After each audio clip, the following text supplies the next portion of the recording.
जर नवा चित्रपट वगैरे करायचा असेल तर परळी पॅटर्न अवलंबावा, त्यांचा जे काय जवळचा पत्ता वगैरे काय म्हणायचंय काय तुम्हाला? तुम्ही फक्त महिला कलाकारांच्या चारित्र्यावर शिंतोडे नाही उडवत आहात, महिलांच्या कर्तृत्वावर सुद्धा तुम्ही प्रश्नचिन्ह उपस्थित करताय का?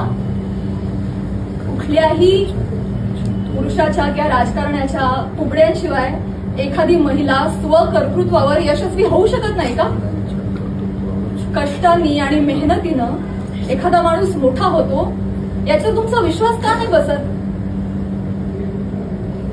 ही अशी टिप्पणी करून तुम्ही माझी नाही, आम्हा महिलांची नाही, स्वतःची मानसिकता दाखवताय असं मला वाटतं, आणि ही अतिशय खेदजनक बाब आहे. पाणी आणि